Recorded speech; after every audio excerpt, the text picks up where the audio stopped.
ఇవాళ మా నరేందర్ రెడ్డి గారిని అక్రమంగా కిడ్నాప్ చేశారు. అరెస్ట్ కూడా కాదు, కిడ్నాపే చేసినారు. మఫ్టీలో వచ్చి కేబీఆర్లో వాకింగ్ చేస్తుంటే ఒక దొంగనో బందిపోటునో తీవ్రవాదినో పట్టుకున్నట్టుగా మఫ్టీలో యూనిఫామ్ లేకుండా వచ్చి ఇలా ఎత్తుకొని పోయినారు. నేను అడుగుతా ఉన్నా, ఆయన భార్యకు సమాధానం చెప్పండి, కొడంగల్ రైతులకు సమాధానం చెప్పండి. ఎందుకు ఇంత అక్రమంగా అరెస్ట్ చేయాల్సి వచ్చింది, అక్రమంగా కిడ్నాప్ చేయాల్సి వచ్చిందో చెప్పమని చెప్పి నేను కోరుతా ఉన్నా. ఆయన ఒక ఎక్స్ఎమ్మెల్యే, మొన్నటిదాకా రేవంత్ రెడ్డిని ఓడించి అక్కడ ఎమ్మెల్యేగా ఉన్న వ్యక్తి. ఆయన టెర్రరిస్టా ఏంది? ఆపరేషన్ సడన్గా వచ్చి పొద్దున 6 గంటలకు వచ్చి ఎత్తుకపోవడం. అందుకే నేను చేసే విజ్ఞప్తి కొడంగల్ రైతులకు, భయపడకండి, మీ పక్షాన మేముంటాం. మీరు కోర్టుల్లో తప్పకుండా కొట్లాడతాం. న్యాయస్థానాల మీద మాకు విశ్వాసం ఉంది, న్యాయస్థానాల మీద మాకు విశ్వాసం ఉంది. కోర్టులో తప్పకుండా ఈ దుర్మార్గాన్ని ప్రశ్నిస్తాం. ఇప్పటికైనా ముఖ్యమంత్రి గారు కూడా వెంటనే ఈ ఆలోచన, మూర్ఖపు ఆలోచన మానుకోవాలని చెప్పి కూడా విజ్ఞప్తి చేస్తూ ఉన్నాం. నిన్న మొన్న జరిగిన విషయంలో కూడా ఖచ్చితంగా ప్రభుత్వం వివరణ ఇవ్వాలి, సంజాయిషి ఇవ్వాలి. బేషరతుగా ఆ 16 మంది రైతులను వెంటనే విడుదల చేయాలి. పట్నం నరేందర్ రెడ్డిని విడుదల చేయాలి. పొద్దున వీడియో చూసినాం ఆ రైతులది, వాళ్ళు నడవలేకపోతున్నారు. ఖచ్చితంగా పోలీసు వాళ్ళు వాళ్ళని కొట్టారు. మెడికో లీగల్ పరీక్షలు వెంటనే చేయాలి. నేను మేజిస్ట్రేట్ గారిని కూడా కొడతా ఉన్నా, దయచేసి మీరు ఆదేశించండి. వాళ్ళని రిమాండ్కి పంపే ముందే, వాళ్ళని మళ్ళీ తిరిగి జైలుకి పంపే ముందే వాళ్ళకి ఎక్కడెక్కడ వాళ్ళ శరీరం మీద దెబ్బలు ఉన్నాయో వెంటనే మెడికల్ ఎగ్జామినేషన్ చేయించాలి. వెంటనే మాకు ప్రభుత్వ వైద్యుల మీద నమ్మకం లేదు, ప్రభుత్వ వ్యవస్థ మీద నమ్మకం లేదు. ప్రైవేట్ వాళ్ళని పంపించండి, థర్డ్ పార్టీని పంపించండి, మేజిస్ట్రేట్ గారి చాయిస్. దయచేసి ఎగ్జామినేషన్ చేయించండి. వాళ్ళని చిత్రహింసలు పెట్టారని చెప్పి చెప్తా ఉన్నారు, నడవలేకపోతున్నారు. మీరు చూడండి వీడియో. అంటే మీరు భూములు ఇవ్వకపోతే కొడతారా? ఇక భూములు ఇవ్వకపోతే వాళ్ళ భూములు గుంజుకుంటేందుకు జులుం చేస్తావు.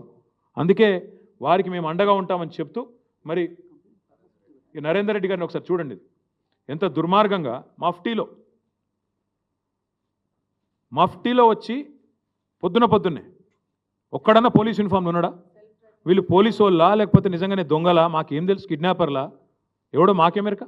నోటీస్ లేదు, ఫ్యామిలీకి సమాచారం లేదు, ఇష్టం వచ్చినట్టుగా వచ్చి మఫ్టీలో వచ్చి 10 మంది గుండాగాళ్ళు ఎత్తుకపోతే అది కిడ్నాప్ అనాలా, అరెస్ట్ అనాలా?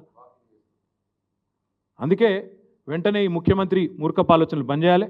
మీ అల్లుని భాగోతం, ఫార్మా కంపెనీల భాగోతం, పుట్టగొడుగుల్లాగా మీ కుటుంబ సభ్యుల సంస్థలు ఏవైతే వెలుస్తున్నాయో వీటన్నిటిని కూడా మళ్ళీ తదుపరి ధారావాహికంగా చెప్తూనే ఉంటాం, ప్రజల దృష్టికి తీసుకొస్తూనే ఉంటాం. కానీ ఫార్మా విలేజ్ల పేరిట చేస్తున్న దాష్టికాన్ని, రాష్ట్రాన్ని రావణ కాష్టంలా చేసే ప్రయత్నాన్ని మానుకోండి. ఇంకొక మాట, మా కందుకూరు రైతులు, మా ముచ్చర్ల రైతులు, యాచారం రైతులు ఎదురు చూస్తూ ఉన్నారు. మీరే మాటిచ్చిన ఎలక్షన్ ముందు ఫార్మాసిటీ రద్దు చేస్తాం, రాగానే భూములు తిరిగిస్తామన్నారు. ఎప్పుడు ఇస్తారో చెప్పండి, ఎప్పుడు ఇస్తున్నారో తేదీ చెప్పండి, ప్రకటించండి.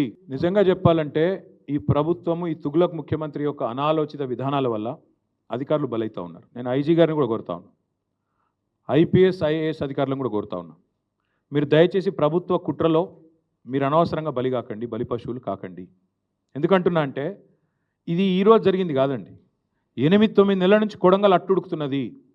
ఆ ప్రాంత రైతులు నిరసనలు చేస్తూనే ఉన్నారు. కొత్తగా జరిగింది కాదు, నిన్నమన్న జరిగింది కాదు. వీళ్ళ దుర్మార్గం, పిలిచి మాట్లాడలేని కుసంస్కారం. ప్రజాస్వామ్యంలో పిలిచి మాట్లాడరండి. మా ప్రభుత్వం ఉన్నప్పుడు కూడా భూసేకరణలో చాలా చోట్ల పంచాయతీలు వచ్చినాయి, పిలిచి మాట్లాడలేదు. మల్లన్న సాగర్లో, కొండపోచమ్మ సాగర్లో అక్కడ సమస్యలు వస్తే వెంటనే ముఖ్యమంత్రి గారు, ఆ జిల్లా మంత్రి గారు రైతుల దగ్గర పోయి పిలిచి మాట్లాడి ఒప్పించి మెప్పించి ఆ కలెక్టరు తనలాడి మొత్తానికి చేసినాం. కోర్టుకు పోతే కోర్టులో కూర్చొని కోర్టును సంజాయించి అక్కడ బెస్ట్ పరిహారం ఇచ్చి కడుపులో తలబెట్టి మీకు జరిగే లాభాన్ని వివరించి మొత్తానికి అల్టిమేట్గా ప్రాజెక్ట్ పూర్తి చేసినాం. అట్లుంటుంది. కానీ ప్రభుత్వం అంటే నువ్వు ఇస్తావా సస్తావా, తిరగబడరా? పిల్లిని కూడా రూమ్లో వేసి కొడితే మరల పడదా? 9 నెలల నుంచి ప్రభుత్వానికి టైం లేదండి. ముఖ్యమంత్రి గారు సొంత నియోజకవర్గంలో కలెక్టర్ గారికి టైం దొరకలేదు, తిరుపతి రెడ్డికి టైం లేదు, ముఖ్యమంత్రికి టైం లేదు. ఏం చేస్తున్నారు అందరూ? రియల్ ఎస్టేట్ దందాల్లో బిజీగా ఉన్నారా? అందుకే అంటున్నా నేను, కుట్ర జరిగింది అంటే నిజంగా చెప్పాలంటే ఒక అడుగు ముందుకేసి చెప్తా ఉన్నా. మేము కూడా చూసినాం వీడియో నిన్న. నేను ఇంకొకటి అడుగుతా బ్రదర్, ఐజీ ఎట్లా మాట్లాడుతున్నా నాకు అర్థం కాదు. దాడి జరిగిందని కలెక్టర్ చెప్తుండే, దాడి జరగలేదు అంటుండు. కలెక్టర్ దాడి జరగలేదు అంటాడు, దాడి అనద్దానిలే, దాడి జరగలేదు అన్నాడు. నాకేం కాలేదు, దాడి జరగలే అన్నాడు ఆయన. మరి ఈయన దాడి జరిగిందని ఎట్లా చెప్తాడు? ఒక జిల్లా కలెక్టర్ ఏమో దాడి జరగలేదు అంటాడు, దాడి ఏం కాలేదంటాడు. ఈయన దాడి జరిగిందంటాడు. కుట్ర ఎక్కడిది అప్పుడు? ఇంకొక అడుగు ముందుకేసి చెప్తున్నాను నేను. మేము కూడా చూస్తున్నాం అసలు ఇది నిఘా వ్యవస్థ వైఫల్యం. కలెక్టర్ను మరి ఆయన గన్మెన్లు ఎడవేయినరు, పోలీసు వాళ్ళు ఎడవేయినరు. ఏమైనా జరిగితే వెంటనే ముందు ఆపాల్సిన ఎక్కడ పోయినరు? నేను ఒక్కడు కనవడలేదు. అంటే ఉద్దేశపూర్వకంగా ఆడ అశాంతిని రగిల్చి దాని పేరు మీద భూములు గుంజుకోవాలన్న చక్కరా? దాని పేరు మీద బలవంతం చేసి వీళ్ళు మర్యాద ఇంటలేరని చెప్పి బెదిరించి గుంజుకునే చక్కరా? చూస్తుంటే అట్లే కనబడుతుంది కుట్ర. మరి ఇది మాకు ఇప్పుడు ఇంకోటి సురేష్ మా నాయకుడు, ఎస్. నరేందర్ రెడ్డి మా నాయకుడు, ఎస్. మరి సురేష్ భూమి పోతుంది, కొట్లాడా సురేష్? అడగద్దా? నోరు మూసుకొని కూర్చోవాలనా? తప్ప అది కూడా? సురేష్ నన్ను వచ్చి కలిస్తే తప్ప? వాళ్ళ పార్టీ వర్కింగ్ ప్రెసిడెంట్ నేను, నాకు కాకపోతే ఇంకొని చెప్పుకుంటాడు. వచ్చిండు చెప్పుకున్నాడు, ఆయన ఒక్కడు రాలే, 50-60 మంది రైతులు వచ్చిండ్రు. ఇక పెడతాడు ఐజీ గారు మా మీద కేసు పెడితే పెట్టుమని, నేను ఎందుకు వద్దంట? సురేష్ నన్ను వచ్చి కలిసిడే తప్పైతే నా మీద కూడా కేసు పెట్టమని, నేను ఎందుకు వద్దంట? పెట్టుకో. మొన్న 40 నిమిషాలు చెప్పినా కాగా సీఎం వాడో పిచ్చోడు, 40 నిమిషాలు చెప్పిన. ఇంకెన్నిసార్లు చెప్పాలి నాకు అర్థం కాదు. 40 నిమిషాలు వివరంగా చెప్పిన, ఏం చేస్తావో చేసుకో అని చెప్పి. ఇంకేం చెప్పాలి? ఎన్నిసార్లు చెప్పాలి? ఏం ఫార్ములా అయ్యి? మనకి తెలిసిన ఒకటే ఒక ఫార్ములా, రియల్ ఎస్టేట్ ఫార్ములా. అది తప్ప ఇంకేం ఫార్ములా తెలియదు. ఆ రియల్ ఎస్టేట్ ఫార్ములా, బ్యాగులు మోసే ఫార్ములా, ఈ ఫార్ములాలు తప్ప వేరే ఫార్ములాలు అర్థం కావు. అసలు ఫార్ములా అయ్యి అంటే తెలుసా ఆయనకి? ఏమన్నా ఏం తెలుసు? ఏం మాట్లాడతాడు? ఊకే ఒకటేనా? ఇక ఇంకోటి బ్రదర్, నేను ఇంకోటి యాద్ చేస్తున్నా మీకు. 11-12 నెలల్లో మీకు కూడా బోర్ కొట్టాలి. అరే ఓ రోజు కాళేశ్వరం స్కాము, ఓ రోజు ట్యాపింగ్ స్కాము, ఓ రోజు డ్రగ్స్ స్కాము, ఓ రోజు ఇంకో స్కామ్. ఇవేనా ఊకే కథలిగా? రైతులేంది, వాళ్ళ గోసేంది, భూములు గుంజుకునుడేంది, రైతు బంధు ఎగ్గొట్టుడేంది, తులం బంగారం ఏడవాయే, 6 గ్యారెంటీలు ఏడదొచ్చినాయి. దీని గురించి అడుగుడు లేదా మీడియా కూడా? మేము తేరగా దొరికినా మమ్మల్ని అడుగుతారు, వానెందుకు అడుగుతలేరు? మీరు ఎవరు బ్రదర్? ఓకే, మేము అగ్రెసివ్ పోతలేం నువ్వు అంటున్నావు, ఎక్కువ తక్కువ మాట్లాడుతున్నావు నాళ్ళు అంటారు. మరి మేమేం చేయాలి? కేసులు పెట్టవాటి మేము అగ్రెసివ్ బ్రదర్, మీరు పొమ్మంటే ఇంతకంటే ఎక్కువ అగ్రెసివ్ పోతాం. కానీ మీకు కొద్దిగా మా మీద నిరుత్సాహం ఉన్నట్టుంది, ఇంకా అగ్రెసివ్ పోతాం, తొందరపడదు.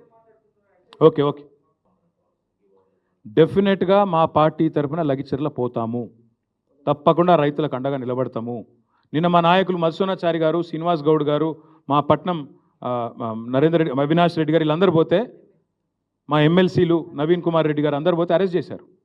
తప్పకుండా పోతాం. ఆ లగిచెర్ల రైతులకు మేము అండగా ఫిజికల్గా నిలబడతాం, ప్రత్యక్షంగా ఉంటాం. వాళ్ళు న్యాయస్థానాల్లో కూడా వాళ్ళకి న్యాయం జరిగేదాకా కొట్లాడతాం. అది కూడా చెప్తున్నాను. ఇలా ఒకటి మాత్రం పక్క, పీడిత వర్గాల పక్షాన, ఎవరైతే అణగారిన వర్గాలు ఉన్నారో వాళ్ళ పక్షాన మేము నిలబడతాం. అక్కడ ఉన్నదంతా గిరిజన రైతులు, వాళ్ళ భూములు పోతున్నాయని మొత్తుకుంటుందంతా ఇవాళ లంబాడ రైతులు, వాళ్ళకు అండగా మేము ఖచ్చితంగా నిలబడతాం. నేను చూసిన LHPS వాళ్ళు కూడా స్టేట్మెంట్ ఇచ్చారు, నేను స్వాగతిస్తున్నా. లంబాడ హక్కుల పోరాట సమితి నాయకులు కూడా స్టేట్మెంట్ ఇచ్చారు, నేను వెల్కమ్ చెప్తున్నా. వాళ్ళకు కూడా నేను తప్పకుండా వాళ్ళని కూడా కలుస్తా, వాళ్ళతో కూడా మాట్లాడతా, వాళ్ళకి అండగా నిలబడతా, మా పార్టీ నిలబడతా. ఇంకొక మాట మీరు ఒకటి చూడండి దయచేసి, ఇది ఒకటి చాలా ఇంపార్టెంట్ పాయింట్ మా వెంకటేష్ గారు గుర్తు చేస్తున్నారు. ఒక రైతుని నేను ఇంటర్వ్యూ ఇచ్చిండు అక్కడ. ఇలా ఒక BRS వాళ్ళే లేవు, కాంగ్రెస్ వాళ్ళ పొలాలు ఉన్నాయి, బీజేపీ వాళ్ళవి ఉన్నాయి, అందరి ఉన్నాయి, పొలాల కాడ పార్టీలు ఏందా అని చెప్పి ఒక పెద్ద మనిషి రైతు, మీరు చూడండి వీడియో. ఇక మెజారిటీ కూడా కాంగ్రెస్కి వచ్చిందట ఆ ఊళ్ళో. మరి ఈమని భయ్ నేను వద్దన్నా, నేను మళ్ళీ ఇన్నిసార్లు చెప్పాలి అదే ముచ్చట. అది కాదు, నేను ఒక్క మాట అడుగుతా రాకేష్, నేను పోయి కేంద్ర మంత్రిని కలుస్తానేమో బీజేపీలతో కాళ్ళబేరాలి. మరి నువ్వు గవర్నర్ కూడా బీజేపీడే కదా, నువ్వు గవర్నర్ కలవచ్చుగా, నేను కేంద్ర మంత్రిని కలవద్దా?